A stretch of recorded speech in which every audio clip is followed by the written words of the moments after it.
টাকি মাছের ভর্তা বানাবো। টাকি মাছটা সিদ্ধ দিয়ে নিলাম, একটু ঢেকে দিব। মাছটা সিদ্ধ করে নিচ্ছি ভাজা ভাজা করে। এখন হয়েছে পেঁয়াজ কাঁচামরিচ একটু হালকা করে ভেজে নিব।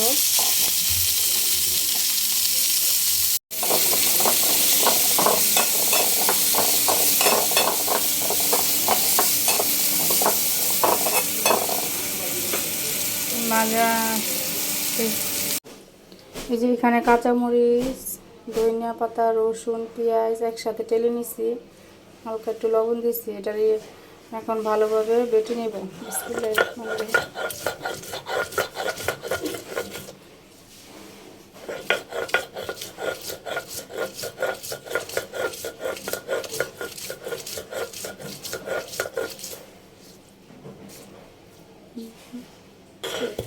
পাটায় মাখা পাটায় ভর্তা বানালে অনেক কষ্ট। ব্লেন্ডারে বানানো যাইতো, কিন্তু পাটায় বানানোর মতো এত মজা হইতো না। এখন আমি অনেক কষ্ট লাগতেছে আমার।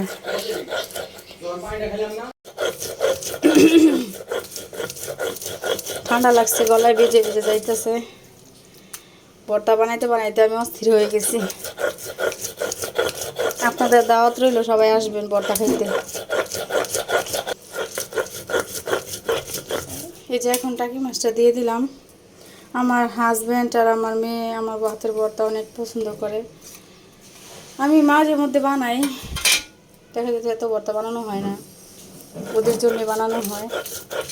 তাই আজকে একটু বানাইতেছি। মিক্স করে বেটে নেব। এটা এক একভাবে বানানো যায়, হাতে ডলেও বানানো যায়, পাটাই বাইটাও বানানো যায়। দুইটা দুই রকমের মজা।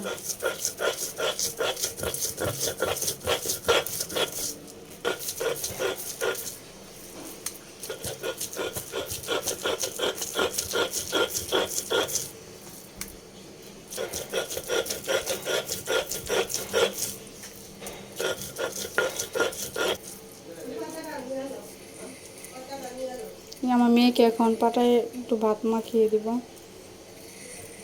খাইতে চাইছে।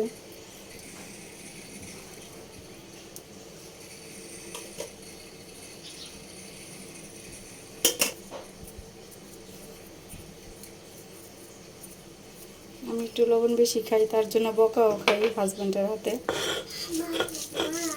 হ্যাঁ মা বলো।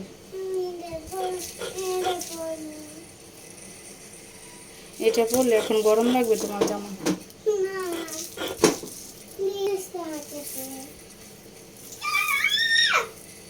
হুম।